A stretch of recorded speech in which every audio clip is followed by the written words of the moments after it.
falei, pô, beleza, vamos lá, o que você precisa? Daí me alocaram para um projeto e uns dias depois eu fui visitar o cliente e tive o que eu poderia dizer a minha primeira conversa profissional, né, para ouvir o que o cliente precisava e tal.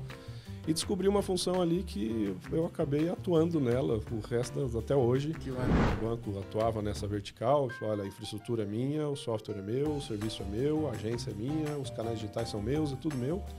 E pensando nisso, eles partiram para a construção dessa camada 2 aqui que a gente falou. E hoje estão com algumas dificuldades em manter essa camada. A gente tem levado essa visão da Ozone sobre o Open Finance, de eficiência operacional na camada 2 lá, de foco no serviço seguinte, de discussão focada nos casos de uso e tal. A gente tem começado a levar isso diretamente para as instituições aqui no Brasil.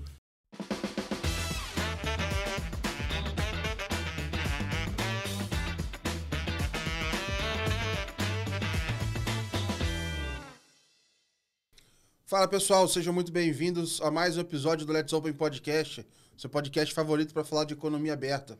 Meu nome é Gabriel Pereira, sou fundador da Let's Media e hoje a gente vai continuar batendo um papo com quem está construindo o Open Finance não só no Brasil, mas também no mundo. A gente vai seguir aqui na nossa trajetória de contar um pouco dos bastidores do que está acontecendo na indústria e a gente vai bater um papo com o Fábio Caldeira da Ozone API, ele é diretor da Ozone API para a América Latina.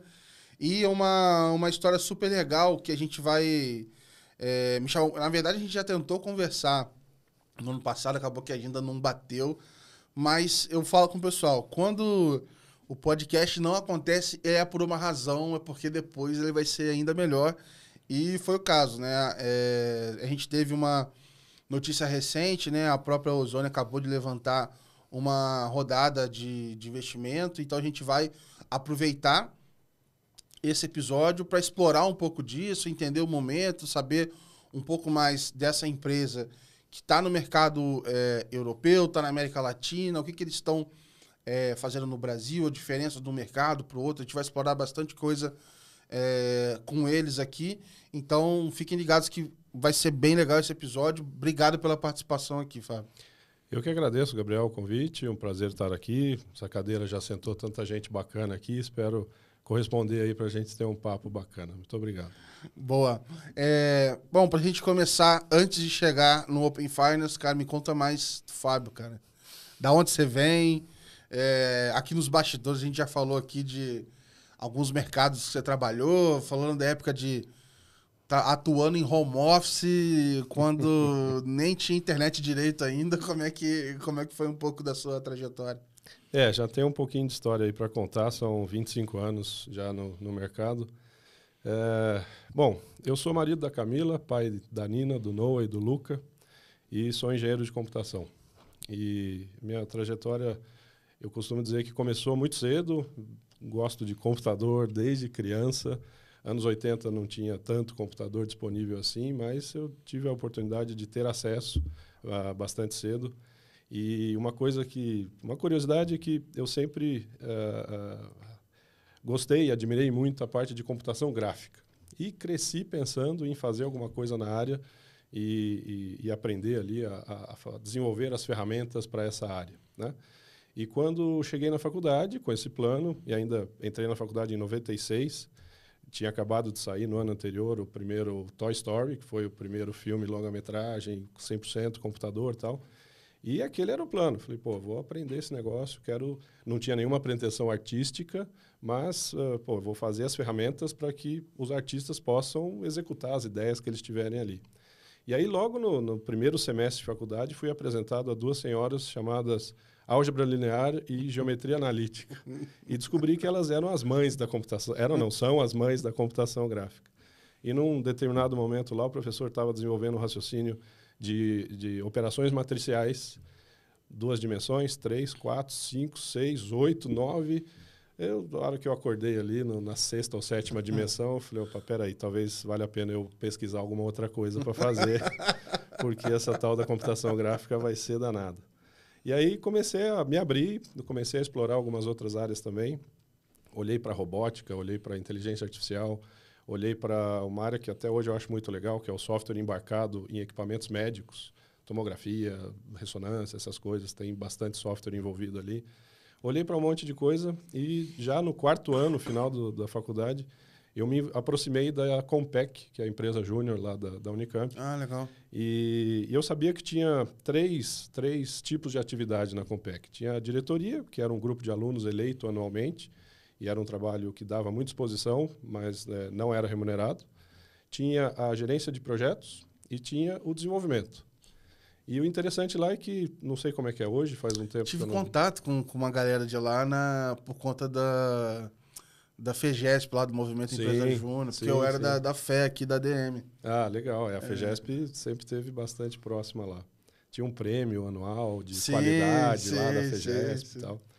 E lá tinha um modelo interessante que é uma inversão em relação ao mercado aqui fora, que a remuneração do gerente de projeto era a metade da remuneração dos desenvolvedores. Ah, mas eles estavam bem, porque a nossa não... Era tudo no amor aqui. Não tinha... Lá, a diretoria tinha o papel de captar clientes e projetos, fechar, negociar, proposta e tal, não sei o quê. E quando fechava, daí alocava-se um gerente de projeto e 1, 2, às vezes 3 desenvolvedores. Eram projetos pequenos.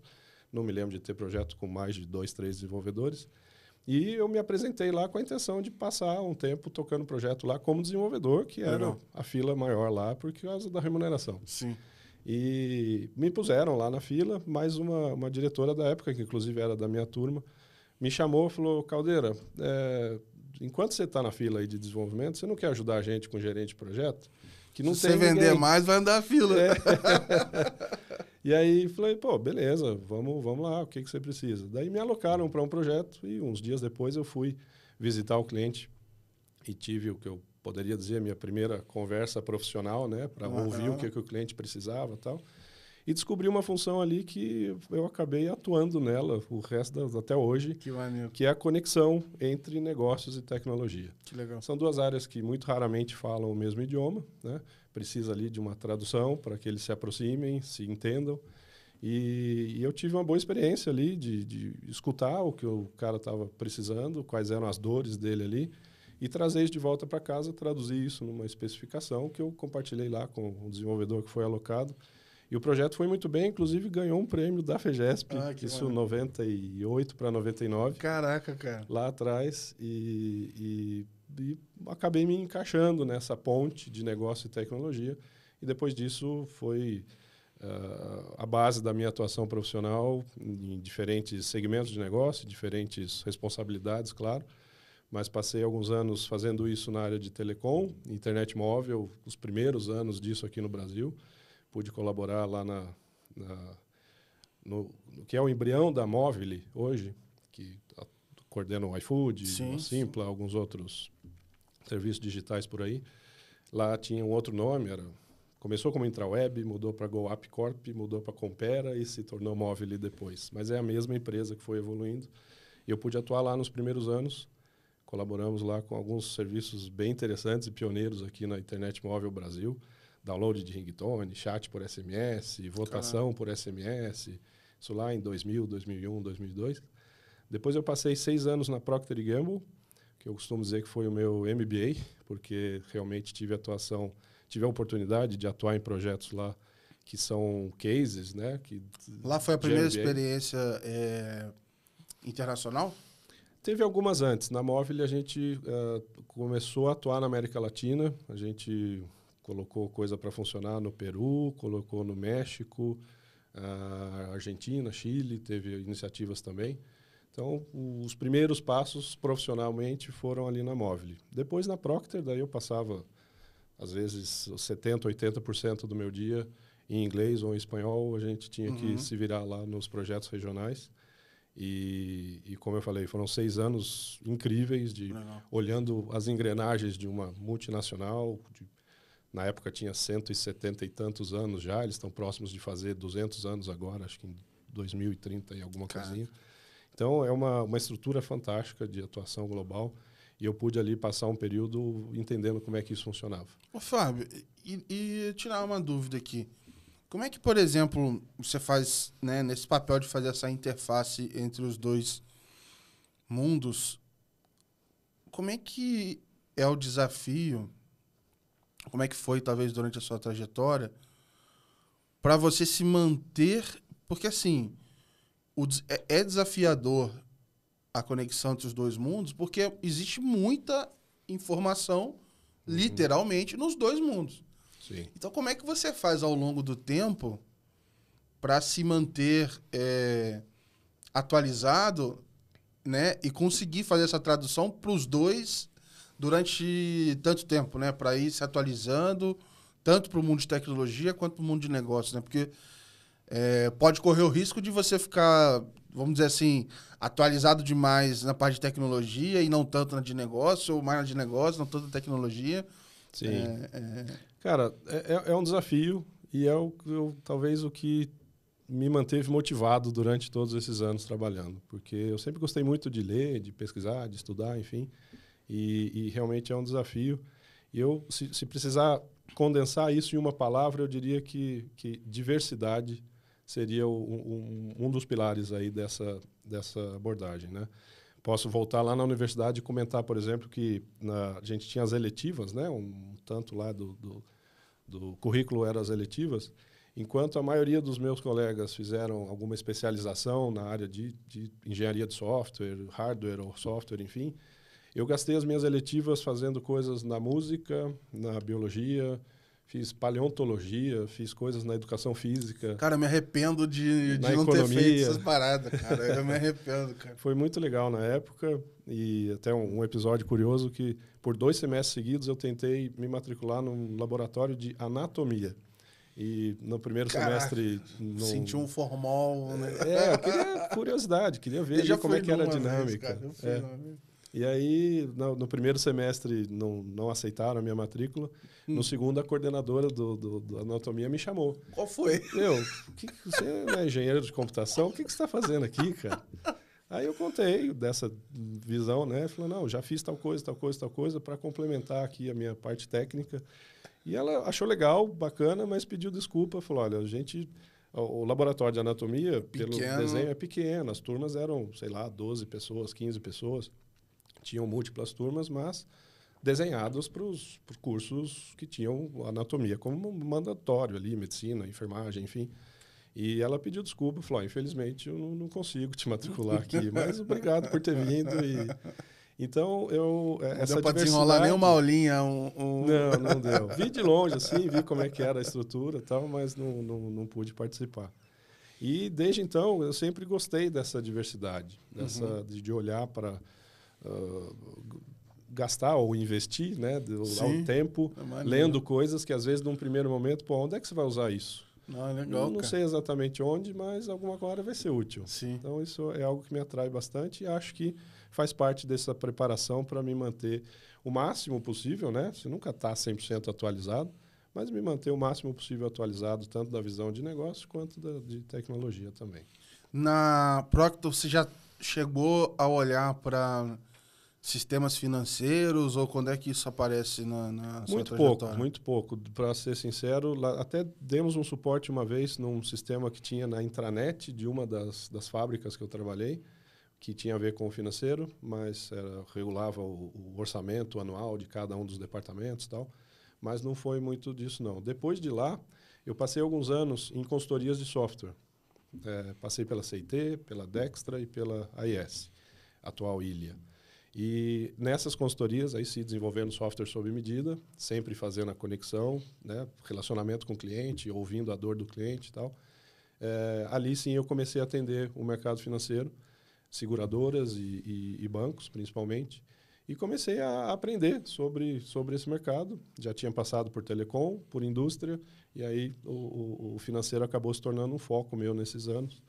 E depois ao final desses anos, entregando projetos de software sob medida para algumas dessas instituições, surgiu um espaço com a TecBan, que através de um amigo que já trabalhava lá e que sabia um pouco dessa minha trajetória, ele falou, estamos com uma posição aberta aqui, assim, assim, assim, você tem interesse em se apresentar?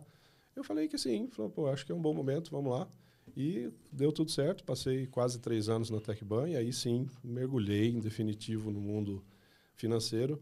E ali eu tive a oportunidade de começar a analisar para a TecBan novas oportunidades de negócio, né? Além do banco 24 horas e tal. E ali que eu comecei a ter contato com o Open Banking, Open Finance. Conheci a Ozone API naquele momento, eles tinham acabado de começar a sua atuação também, isso foi final de 17, começo de 18, na Inglaterra, no Reino Unido. E a gente começou a conversar com a intenção de entender o que eles estavam fazendo, falando, criando, enfim. A Inglaterra, até então, era o case global de Open Finance, Open Banking. E conversamos também com alguns outros potenciais parceiros, mas um tempinho depois acabou dando certo essa conexão aí. E até hoje a Ozone e a TecBan são parceiras aqui no Brasil. E ali foi o momento que eu mergulhei nessa transformação que está sendo o Open Finance para o setor financeiro. E desde então, depois da TecBan, eu acabei passando 2 anos numa outra startup não relacionada ao mundo financeiro, de novo, de volta para o mundo da indústria. Tinha lá uma plataforma bem bacana para excelência operacional no chão de fábrica. Uhum. E a gente criou ali um time de desenvolvimento, era uma startup também, estava começando. Chegamos para tentar dar uma organizada ali no processo de desenvolvimento, implementar um processo, na verdade. E depois de 2 anos, a Ozone começou a procurar uma pessoa que estava para ajudar com o desenvolvimento de negócio. Foi interessante que, num primeiro momento, não estava desenhado para a América Latina. Era uma posição geral, mas quando eu retomei o contato com o Hugh, com o Chris, que são os fundadores lá, junto com o Fred, a gente ficou, sei lá, semanas trocando uma ideia ali, e foi interessante que eu acabei participando do desenho da posição que eu viria a ocupar depois, que ela não existia no começo do processo, e no decorrer da conversa surgiu essa posição. Falei, pô, um cara para cuidar dos negócios na América Latina e provavelmente espelhado nas outras regiões, o que acabou acontecendo semanas e meses depois. Então, tenho o meu par na Europa, o meu par no Oriente Médio, o meu par na América do Norte. Acho que em breve devemos ter alguma coisa para a Ásia e Pacífico também. Legal. E bacana dizer que eu acabei ajudando a desenhar essa função que hoje eu ocupo. Para a gente entender aqui, queria que você contasse um pouco até... Porque assim, a gente está falando de uma cadeia aqui do Open Finance também, né? Uhum. Então, assim, queria, se você puder contar um pouco assim, olha, beleza. O que por exemplo, nessa cadeia, aonde que está a Ozone? E aí até o exemplo que você está falando assim, olha, a parceria da Ozone com a TecBan, e um exemplo, por exemplo, de um cliente, sei lá. Não o cliente em si, mas só para a gente ter ilustrado como é que, por exemplo, a Ozone e a TecBan, nesse caso, atendem um cliente final, para a gente também deixar aqui na cabeça do pessoal mais claro essa cadeia, sabe? Legal. Bom, contando um pouquinho sobre a Ozone, ela foi fundada por 3 caras que fizeram parte da liderança da OBAI, que era e é a entidade de implementação e operação do Open Banking no Reino Unido. E logo nos primeiros passos, eles perceberam que havia um espaço interessante ali para oferecer duas linhas de suporte aos bancos.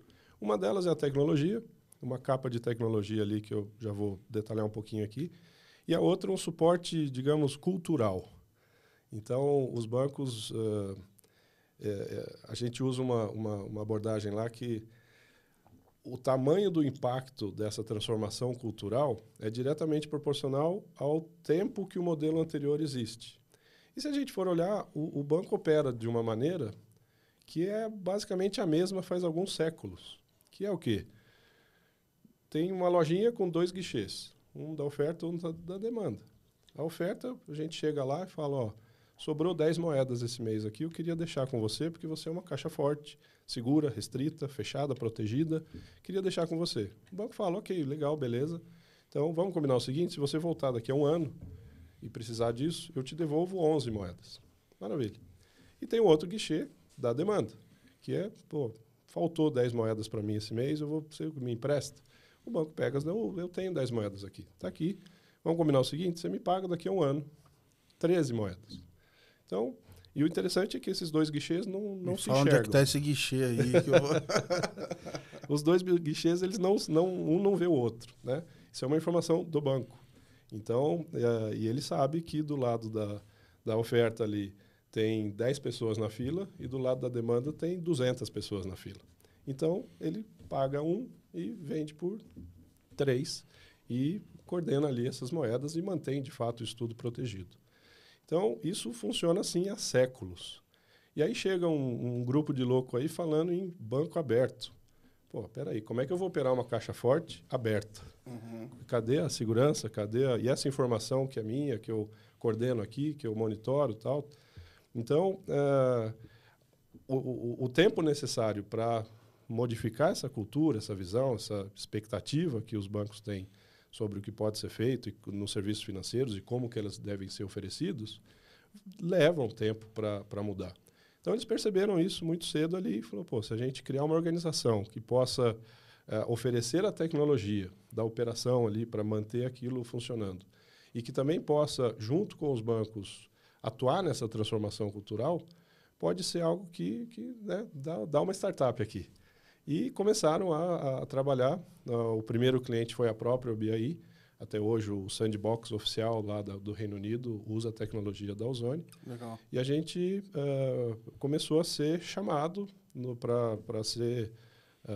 começou a receber consultas de outros países que estavam olhando para o Reino Unido como um benchmark e perguntar, né, o que vocês estão fazendo, como é que vocês estão fazendo, o que está acontecendo, que foi o que aconteceu quando eu estava lá na TecBan.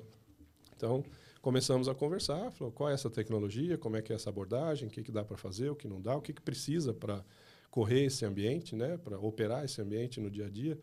E com isso a gente foi expandindo em algumas atuações na Europa. Aqui na América Latina começamos pelo Brasil. Logo no primeiro dia, lá em 21, a gente estava operacional junto com a TecBan aqui no Brasil. Oriente Médio está avançando super bem também. E começamos agora, no final de 2023, os primeiros passos em alguns países da Ásia também. Então está avançando super bem nesse sentido. E a perspectiva é essa, de atuar. Não é um projeto de curto prazo, não é um negócio que vai acontecer de uma semana para outra, de um mês para o outro. Os ciclos de exposição do que pode ser feito para os bancos são longos, para eles realmente compreenderem o tamanho do impacto, né? Porque, e aqui até acho que cabe um comentário, eu já compartilhei isso em alguns outros fóruns por aí. Eu, particularmente, eu acho o termo Open Banking péssimo. Uhum. Eu acho que o termo aí, o aberto, ele foi mal pensado. Porque, primeiro, que não é um negócio aberto, não é uma questão de abrir a janela e expor os dados ali para todo mundo passar e pegar. Não, e ele tanto não é que ele não é aberto nem para o banco. Exato, não é.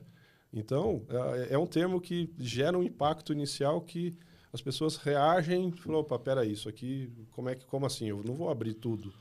Não é abrir tudo, é compartilhar, o que é muito diferente. Então, talvez lá atrás tivesse usado um termo, sei lá, novo banco, banco inteligente, banco 2.0, que seria melhor do que o Open Banking, porque o banco aberto, porque gera esse impacto inicial aí que não é legal. Eu acho que o mais ok para mim de todos até hoje é o da Austrália lá, que é o direito do consumidor aos dados lá, o CDR. CDR, de fato, ali é uma... Assim, óbvio, né? Não é nada sexy, mas ok. Passa a mensagem. Exato, gera um impacto menos negativo do que a questão de achar que vai estar tudo aberto e disponível para qualquer um.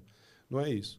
Então, esse trabalho cultural de mostrar para os bancos, olha, existe hoje uma tecnologia, ela funciona assim, assim, assim, as APIs estão no núcleo dessa história, por ser uma maneira eficiente hoje de trocar dados com segurança, com controle, com performance, com todo o necessário.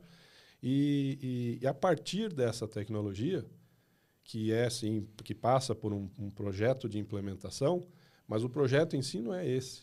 O projeto é o que vem em cima dessa plataforma. São os serviços que podem ser criados a partir do consumo e intercâmbio desses dados e que vão certamente tirar o banco da agência, tirar o banco dos canais digitais, que é só dele hoje, e colocar o banco em todos os lugares, aonde ele for necessário, no formato que for necessário, no momento que for necessário. Então, quando você fala sobre qual é a estrutura de operação da Ozônio, eu vejo isso em três camadas.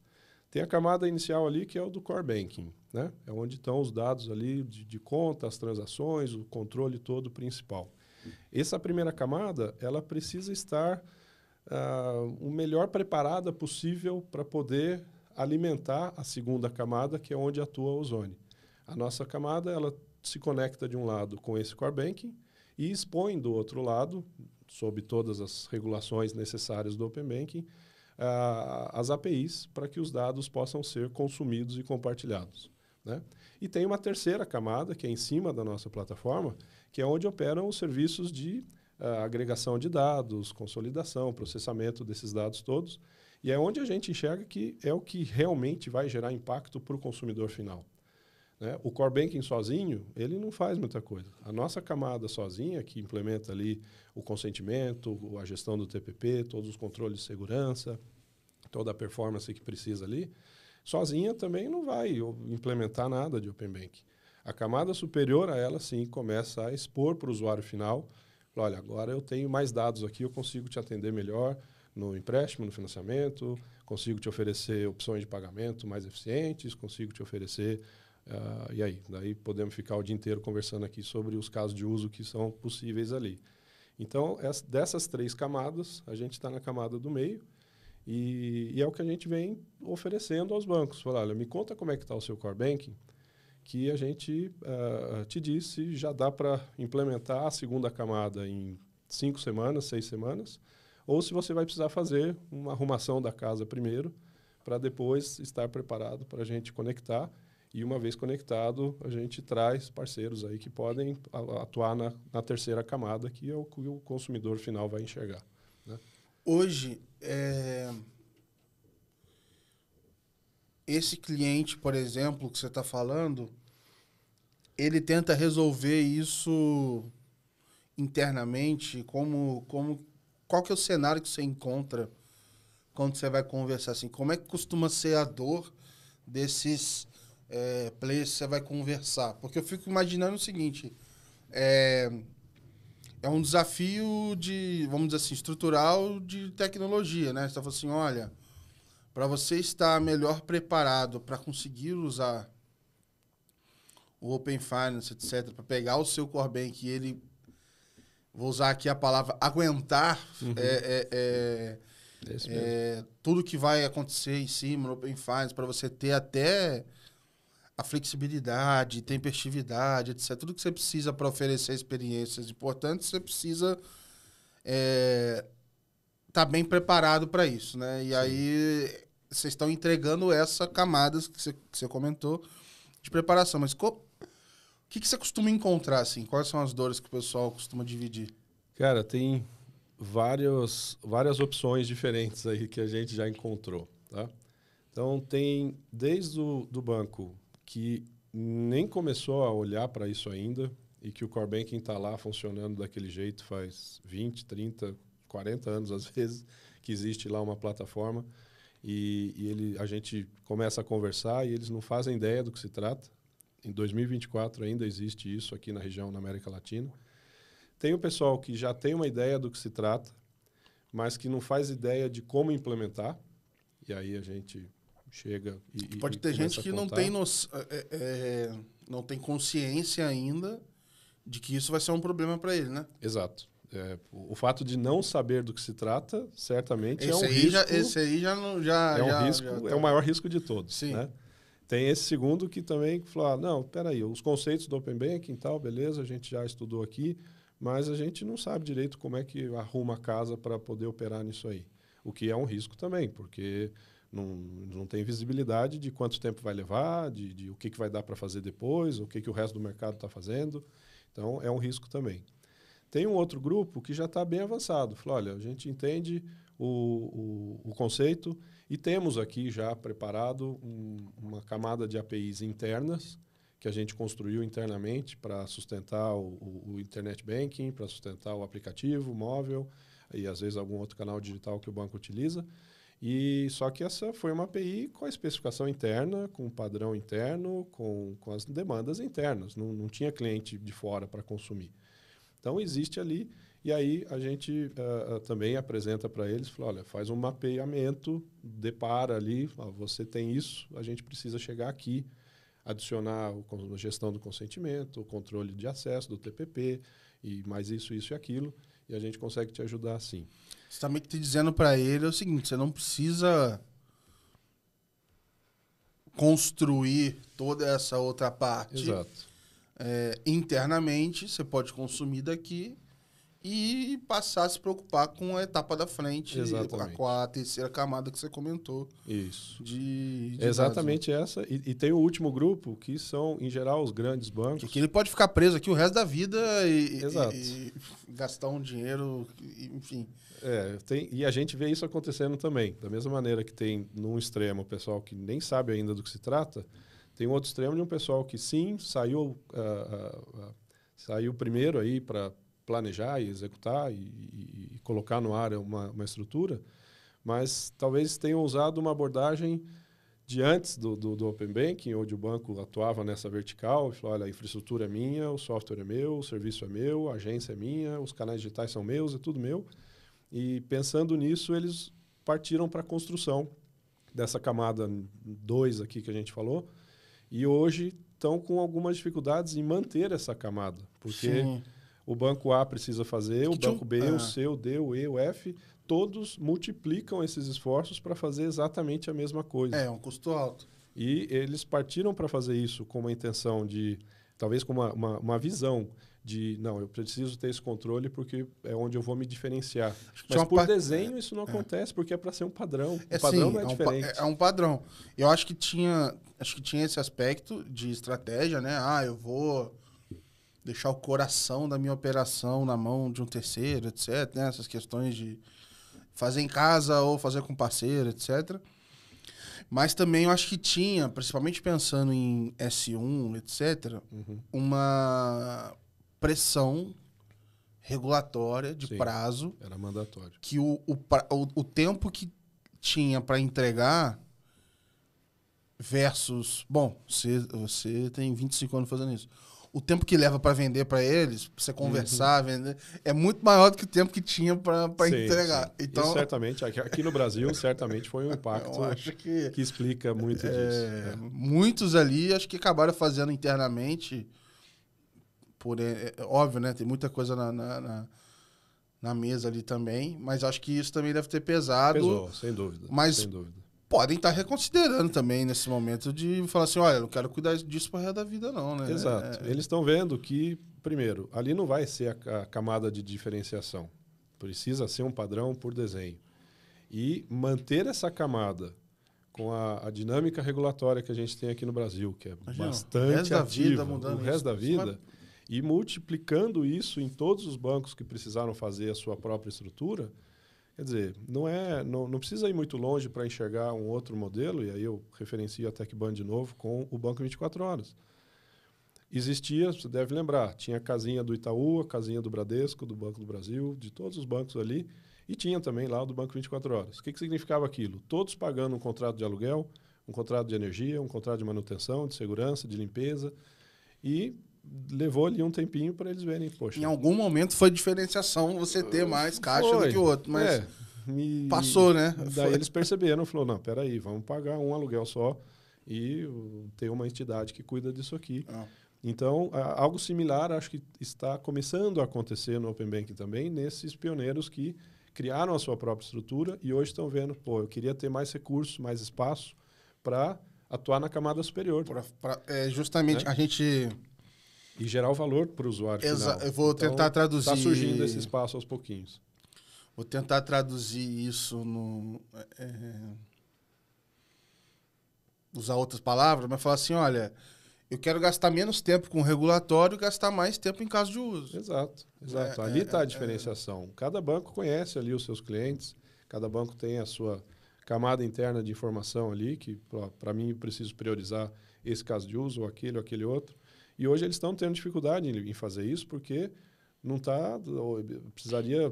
Os times já são gigantes e precisaria multiplicar esses times para poder fazer tudo. Hoje, eu não, vamos ver quando é que esse episódio vai sair, mas a gente está gravando num dia 1º de fevereiro, que faz 3 anos Open Finance, né? Tá saindo. Exato, hoje é o aniversário.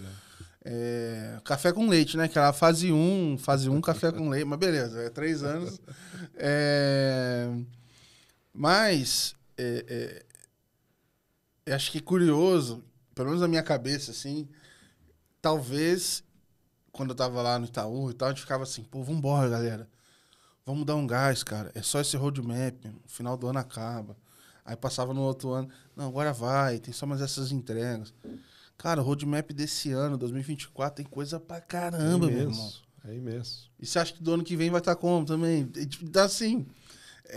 Não vai acabar. Essa vai ser um jogo eterno, assim. Então, o que a gente tem feito para expor o que a gente consegue ajudar os bancos, os que estão nos passos anteriores, a gente tira umas fotografias de quem já está operando e mostra para eles, fala, olha o que aconteceu. E não é só o Brasil, não. No Reino Unido aconteceu a mesma coisa, alguns outros países da Europa também, e a gente está podendo... graças a essa experiência que a gente ganhou por atuar desde os primeiros passos por lá, a gente está podendo colaborar em vários países diferentes aqui na América Latina, e algo similar está acontecendo no Oriente Médio também.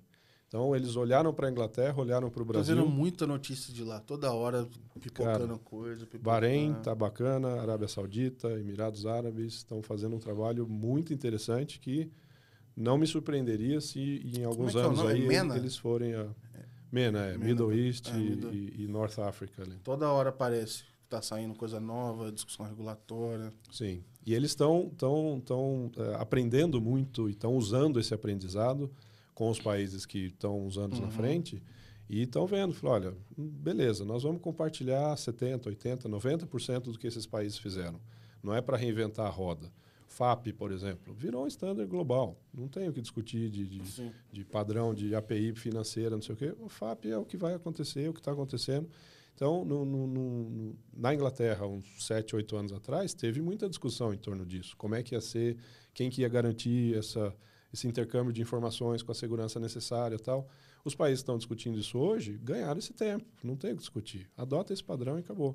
Então, da mesma maneira que a gente consegue ajudar oferecendo essa plataforma que precisa ser padrão para liberar espaço para o nível seguinte, lá eles estão ganhando esse tempo de discussão, vamos discutir os casos de uso que são prioritários localmente.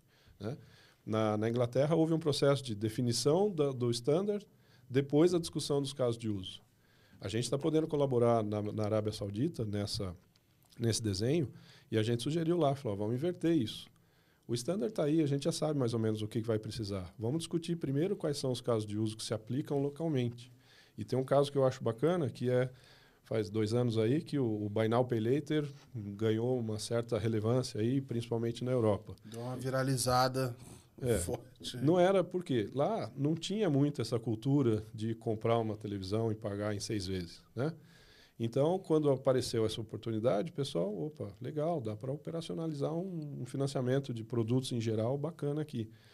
Se a gente priorizar o Buy Now, Pay Later aqui no Brasil, do ponto de vista do usuário final, faz 35 anos que a gente tem Buy Now, Pay Later com boleto. Então, pensando sobre a perspectiva do usuário final, não é um serviço novo. O Open Banking, o Open Finance pode sim trazer uma eficiência operacional muito maior, né? De garantir os pagamentos, a segurança, a informação, a gestão disso tudo, mas no final das contas o usuário vai continuar indo numa loja e comprando ali um produto e pagando em 3, em 6, em 10, em 12 vezes. Então, precisa priorizar o Buy Now, Pay Later por aqui? Talvez não tanto quanto aconteceu na Europa, por exemplo. Então, são diferenças do contexto local de mercado que precisam ser levados em conta para a definição do que vai ser esse padrão de Open Banking local. E a Arábia Saudita está fazendo isso muito bem. Bom, eu queria aproveitar para explorar aqui... Você falou de várias regiões, né? E muda-se padrões também entre elas, né? Por mais que padrões também existam a base igual, mas também tem uma parte diferente. Uhum. A gente fala muito do desafio de trazer uma solução da Europa para o Brasil, etc. Como que é isso na prática? qual que é o módulo que é igual? Vou usar a palavra módulo, mas assim, o que é diferente, o que é igual, o que se adapta. Porque aqui no Brasil, eu escuto muito das pessoas falarem que a gente tem um padrão, mas ele... Falando de mercado, tá? Mas ele também não necessariamente é um padrão, porque algumas implementações, elas deixam opções, deixam um pedaço aberto, e aí um banco, você sabe que o banco 1 implementou de um jeito, o banco 2 aí tem que fazer de um jeitinho aqui para ir daí. Então tem um jeitinho brasileiro para fazer acontecer do mesmo jeito que tem um jeitinho europeu, um jeitinho inglês e por aí vai. Como é que é para lidar com isso, assim? Acaba gerando a necessidade da gente enxergar os diferentes padrões de maneira segmentada, né? Então, de fato, eles compartilham muito dos conceitos, consulta aos dados da conta ou uma iniciação de pagamento, isso é compartilhado, todo mundo faz a mesma coisa, ou seja, o que e talvez o porquê disso existir é o mesmo, mas o como ele é implementado, de fato, o software, a hora que a gente desce no detalhe do Swagger, da API ali, você vê que tem algumas distinções, e mesmo olhando dentro de um determinado país, como você falou, o banco A tem uma virgulinha ali, o banco B não tem aquela vírgula. Então, isso é um cuidado constante que a gente precisa ter, porque se dentro de um mesmo mercado, entre os mercados diferentes, a gente tem uma visão de que em algum momento no futuro a gente deve começar a ter uma consolidação disso e pensar aí num Open Banking global, tá? Que tem a ver com os pagamentos globais também, de pagamentos transnacionais, né? Que hoje ainda tem bastante barreira para acontecer.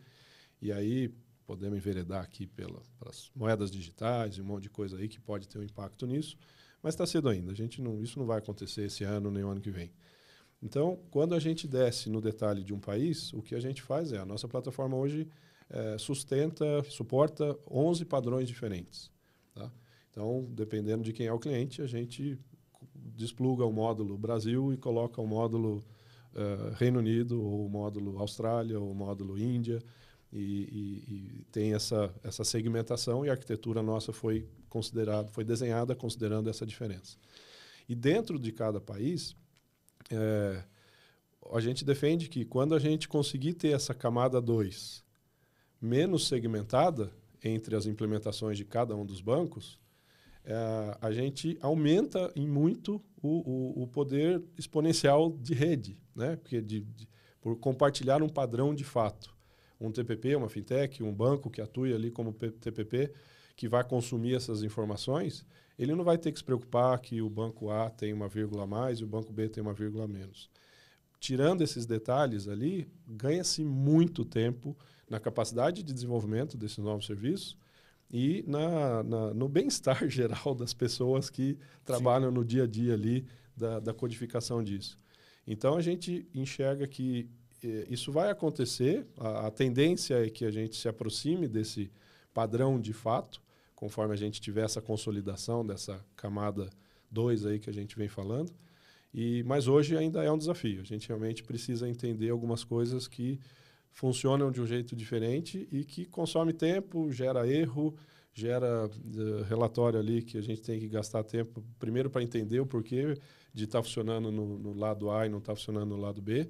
E a hora que entende, acha qual é a vírgula que está diferente, implementa isso. Isso é um desafio não só do Open Finance, Brasil ou qualquer outro lugar, mas eu diria que tem um passo antes aí, é um desafio da engenharia de software.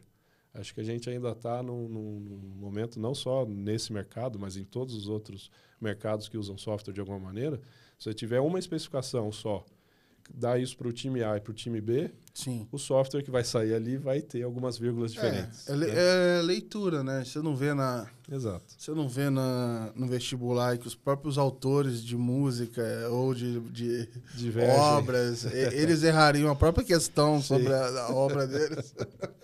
Diverge, a leitura, a interpretação, né? Então. A hora que você coloca a capa humana ali, abre espaço para isso. Então, a engenharia de software tem uma outra curiosidade que eu gosto de usar também, já usei sei lá quantas vezes aí nas conversas de mercado.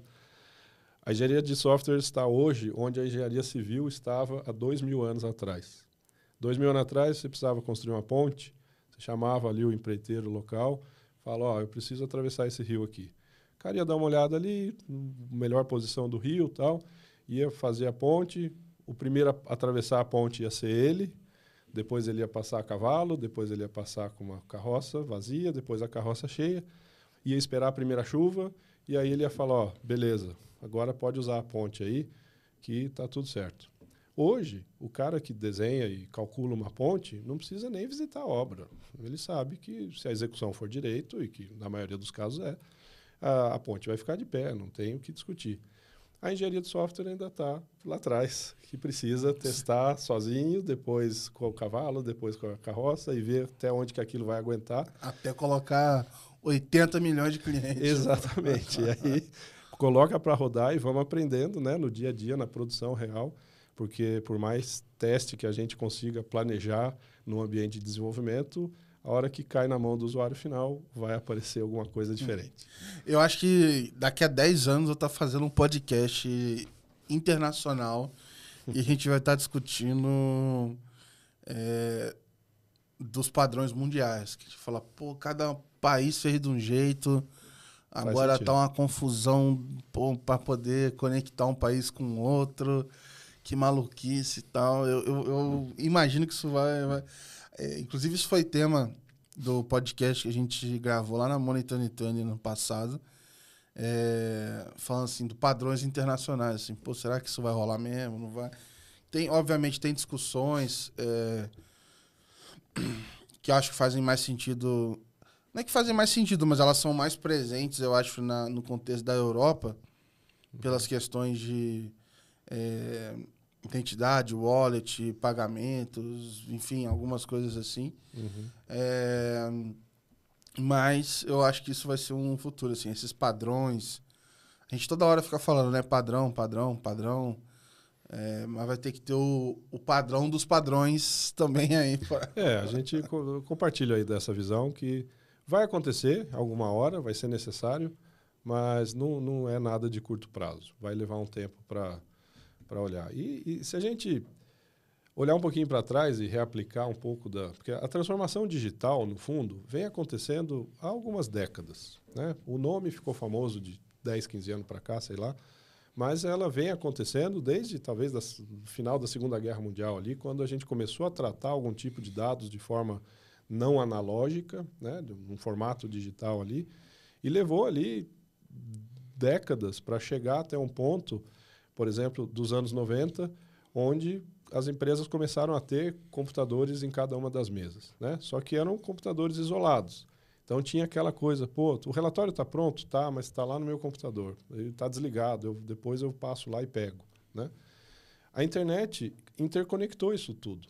Então, o poder dos dados, o poder exponencial da rede ali, nos anos 90 é que a gente chegou nesse ponto de explosão de compartilhar dados digitais, de alguma forma, e a internet interconectou os computadores todos para que isso acontecesse, e nos últimos 25 anos aí aconteceu tudo aquilo que a gente sabe aí de serviços digitais.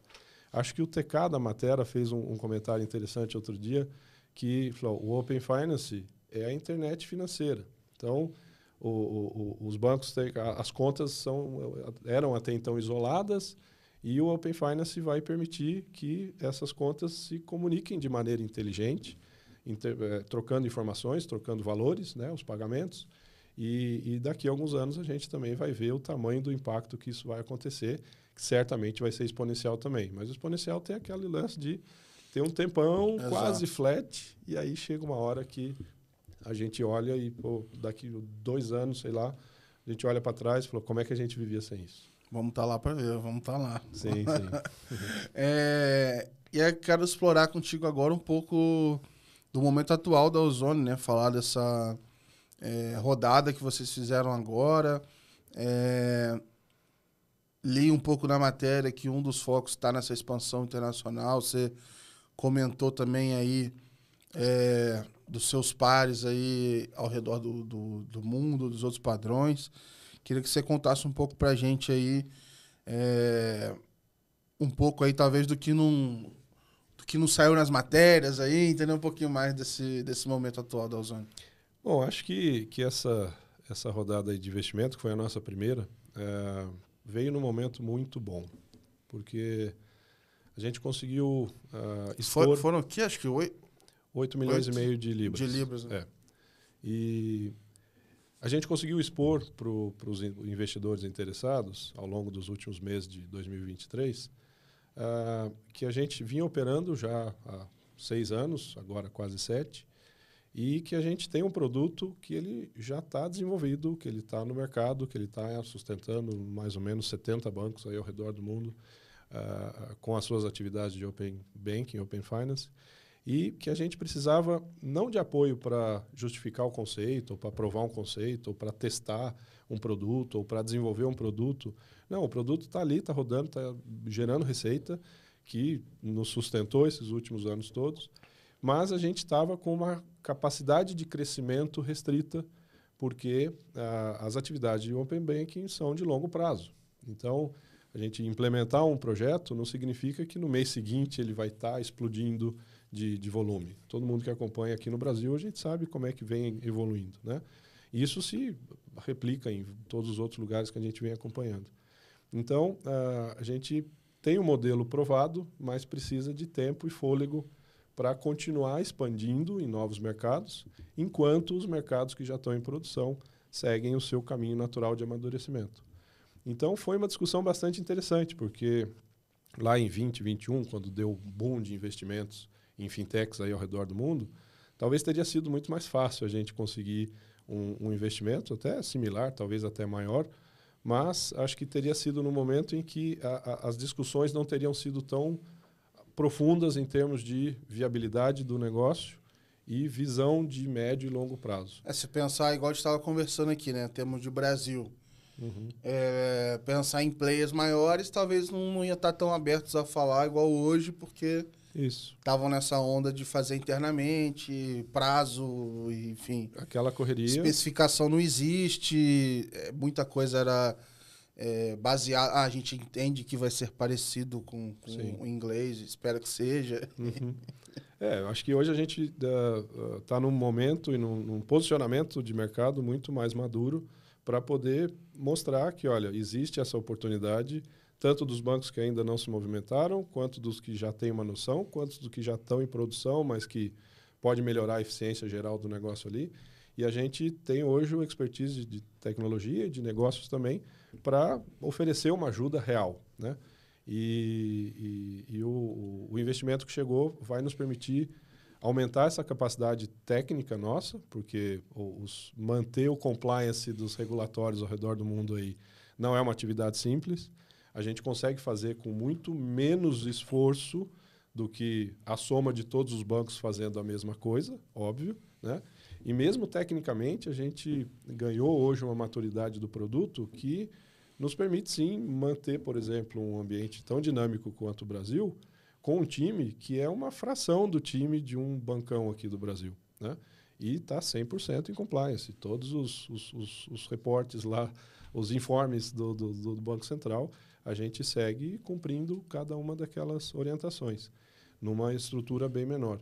Isso se replica em outros países. No Reino Unido, por exemplo, a dinâmica é bem mais tranquila. Lá são 3, às vezes 4 updates por ano. Aqui a gente tem 20, 22 updates por ano. Então, independente de qual é a dinâmica local, é muito mais eficiente a gente manter isso. Estávamos num momento de capacidade quase no topo, e com esse investimento a gente vai conseguir fortalecer esse time para ganhar novos mercados e manter as operações que a gente já tem em dia. Então, vai ser, eu diria que uma aplicação muito madura, né, de um investimento. Não é uma ideia, não é uma tentativa, não é um cheque ali para ver se vai funcionar ou não. Está funcionando, está ok, está dando certo, e a gente precisa ganhar musculatura. Legal. Vou fazer um comentário rápido aqui, que é o seguinte. Você fala da expansão internacional, etc., e como vocês olham para os outros países. Eu me lembrei aqui, e aí vou até deixar o link aqui no episódio, Aí eu não lembro o nome, como é que vocês usaram, se era o radar, o monitor lá dos países, né, que vocês fizeram. É o Global Open Data Tracker. Esse aí, pô, cara, eu tava, foi esses dias, cara, eu tô uma semana no máximo que eu tava olhando lá, ficou bem legal, então tô recomendando aqui pra todo mundo que tá ouvindo, eu vou deixar o link aqui no episódio, que lá você consegue, tá numa página que eles fizeram, que você tem um mapa do globo, você tem todas as regiões, e ele é interativo, você consegue ver todos os países, em que estágio que tá, você entra no país e vê o que está acontecendo, se faz os filtros ali, você escolhe assim, o que está mais avançado ou não, é uma visão Sim. bem completa assim, de todos os ecossistemas. E aí você falando, eu fiquei pensando, cara, isso aí eles já deviam usar isso internamente como até inteligência de negócio, falou assim, não, vamos botar isso... A gente percebeu que... É disponível também. No mundo de compartilhamento, né? Olha, essa é uma informação que, no fundo, todo mundo pode construir, tem informações públicas suficientes para que seja construído, não era uma criação interna nossa, algo ali, um segredo industrial, nada disso. E a gente realmente tinha esses relatórios internos ali e pensamos, poxa, vamos compartilhar isso, vamos liberar espaço de outros para que eles foquem nos próximos passos, e em vez de ficar gastando aqui todo o tempo que a gente já gastou. E hoje a gente mantém isso, a cada algumas semanas, cada um dos países é revisitado, tem gente lá que está fazendo isso, e tem sido bem interessante. Os feedbacks que a gente recebeu desde que ela entrou no ar aí no ano passado tem sido bem bacana. E nós temos total... faz parte do nosso plano manter aquilo por tempo indefinido. Me conta um pouco mais quais são os planos para o Brasil agora, depois desse momento, como é que está o time, o que vocês estão olhando, como é que é o plano aí para Tem uma novidade interessante para o Brasil, cara. Comentei que a gente tem uma parceria muito forte e positiva com a TecBan, desde o primeiro dia do Open Finance aqui no Brasil. Essa parceria segue firme, temos lá vários bancos em operação, e até então a gente tinha uma estrutura de ida ao mercado sempre juntos, né? Para 24, a gente modelou uma nova abordagem, onde a gente vai manter essa parceria com eles, toda a operação e acréscimo de novos participantes ali serão muito bem-vindos, mas a gente tem um espaço de ida direta ao mercado também, né? Então, começamos esse trabalho recente, foi em algumas semanas, onde a gente tem levado essa visão da Ozone sobre o Open Finance, de eficiência operacional na camada 2 lá, de foco no serviço seguinte, de discussão focada nos casos de uso e tal. A gente tem começado a levar isso diretamente para as instituições aqui no Brasil, que ou por não terem sido mandatórias ainda não estão lá, ou estão usando alguma solução. A maioria do mercado está olhando para a iniciação dos pagamentos, né? Então, e tem excelentes oportunidades da fase 2, que ainda estão por ser exploradas a partir dos dados. E aí tem toda uma discussão aí de, claro, se eu quero consumir, eu preciso expor também a reciprocidade, que é fundamental. Então, ali eles estão mais cuidadosos em como é que a gente avança, qual vai ser o real ganho aqui, qual é o retorno do investimento de fazer isso acontecer. Para entrar, eu tenho que entrar já... sabendo como é que eu vou usar, né? Exato. Senão... Simplesmente expor os seus dados e não saber o que fazer no consumo dos outros, eu concordo que não é uma boa estratégia, tem que aguardar. Então, a gente está começando a ter discussão com esses bancos que estão nesse estágio. Olha, como é que a gente consegue acelerar esse processo, uma vez que o padrão está aí, pode ser habilitado, existe a tecnologia disponível, e o que está faltando para essa camada 3 acontecer?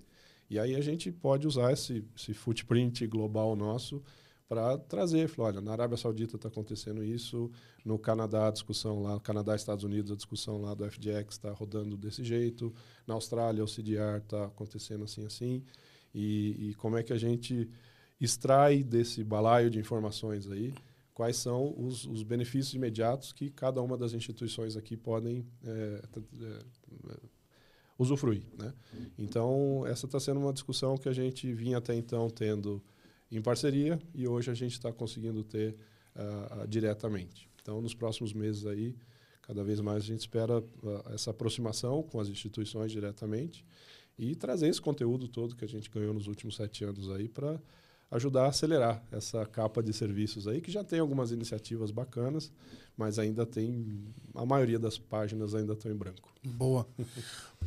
Para a gente fechar, Fábio, eu vou fazer uma pergunta aqui que não tem nada a ver com o Open Finance. Que é o seguinte, pra você contar pra gente, cara, alguma coisa que aconteceu com você muito boa aí na tua vida ultimamente, mas que não tenha nada a ver com o trabalho, assim. O pessoal conta de tudo aqui, cara. Família, filho, escola, hobby, viagem, enfim, aparece de tudo. Então, só não vale trabalho, cara. Tá. Já teve uma ou outra aí, que mesmo eu falando isso, eles falam de trabalho. Mas eu reforço. Olha, a hora que você começou a falar, confesso que a primeira coisa que me veio na cabeça foi... fazia um bom tempo que eu não me sentia tão bem, pessoal e profissionalmente, por conta do ambiente de trabalho que eu estou tendo. Tá? Isso teve alguns momentos da trajetória aí que, claro, foram mais duros, outros menos duros, mas houve um período ali, uns 5 anos atrás, aí, que eu passei por um momento bem complicado, de 3 a 5 anos atrás. E hoje eu me encontro realmente num momento muito bom. Valeu. E eu acho que esse tal do equilíbrio entre a vida pessoal e profissional tem muito a ver com isso, né? Não chamo de separação porque eu, pelo menos, não consigo, e se encontrar com alguém que saiba fazer, você me apresenta, que eu adoraria aprender. Mas, fora isso, para não falar nada de trabalho, eu comecei me apresentando aqui como marido da Camila, pai da Nina, do Noah e do Luca. E no final do ano passado, a gente conseguiu realizar um plano antigo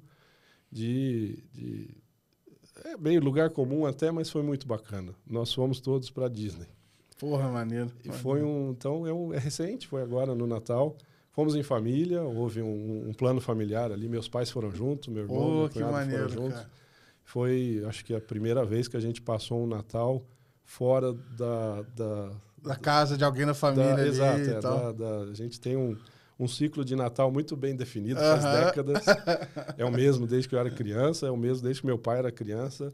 Mudou, claro, algumas de uma casa para outra, mas o ciclo era sempre as igual. As crianças não vão esquecer nunca isso aí, cara. Pois eu achei que eles não são tão mais crianças assim. A Nina e o Noah são gêmeos, têm 17 anos. O Luca é o caçula com 16. Tô grandão já. Já são adolescentes aí.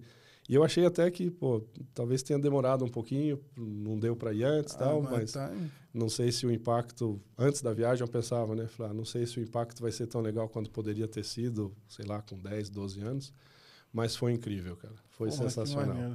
Então foi um momento bastante especial aí, que aconteceu recentemente. Que maneiro, cara. Faz parte desse momento geral que eu falei, pessoal e profissional, que está num momento bem bacana. Pô, maneiro, cara. Maneiraço. Obrigado por compartilhar aí. Valeu. E obrigado pela participação, cara. Valeu mesmo por ter vindo. Eu que agradeço. E vou deixar o espaço aberto para você deixar uma mensagem final pro pessoal. Aproveitar que hoje o jabá é de graça. Fica à vontade aí. Eu acho que o que a gente mais deseja nesse momento profissionalmente é poder continuar colaborando e aprendendo, né, junto com cada uma das instituições financeiras que a gente puder ajudar, qualquer que seja o ponto de partida que elas estejam aí. O mais interessante é que a gente sabe que vamos aprender muita coisa juntos. Aonde o Open Bank vai estar daqui a 2 anos, 5 anos, 10 anos, exatamente não sabemos. Sabemos e acreditamos que vai ser positivo porque a gente está ajudando a construir e está olhando para essa direção. O que exatamente estará disponível e como estará disponível é difícil de saber. É muito cedo ainda para extrapolar isso para vários anos na frente, né? Então, ano a ano, a gente vai evoluindo e tem sido um prazer poder ajudar a Ozone a trazer essa experiência global aqui para a América Latina e espero poder continuar conversando, tendo papos como esse aqui, que, em geral, é o primeiro contato nosso com a instituição financeira. Em geral, é assim. A gente esquece a apresentação institucional, vamos entender primeiro o cheiro da sala que a gente está aqui, E depois eu te conto em mais detalhes e baixamos no detalhe técnico quando necessário, no detalhe operacional quando necessário. Mas antes disso, vamos entender o porquê que a gente está aqui, né? Então, tem sido um prazer conduzir esse tipo de conversa aí pela América Latina. Eu espero continuar fazendo isso aí por um bom tempo aí, até a gente ter cada vez mais os benefícios do Open Banking destravados para todo mundo, como é o nosso mote lá. Boa, cara. Excelente, excelente. Pessoal, obrigado por acompanharem mais um episódio excelente. Não deixe de compartilhar no grupo da empresa, no Slack, no Teams. No Slack, se for startup, né? Eu sei que no banco é Teams. Então, compartilha aí com a galera. Obrigado por acompanharem mais uma vez. E vou deixar o link do... Pô, eu esqueci o nome aqui. Ficou difícil. Global Open Data Tracker. Pronto. Vou deixar o link, enfim, desse mapeamento global que a Ozone faz. Então, ele é muito legal para vocês acompanharem o andamento aí dos ecossistemas ao redor do mundo. Tem muita coisa legal lá. Os contatos também do Fábio, etc., para vocês poderem acessar. E é isso. Na semana que vem a gente volta com mais um episódio. Obrigado pelo prestígio, por acompanharem mais uma vez. Um grande abraço. Valeu!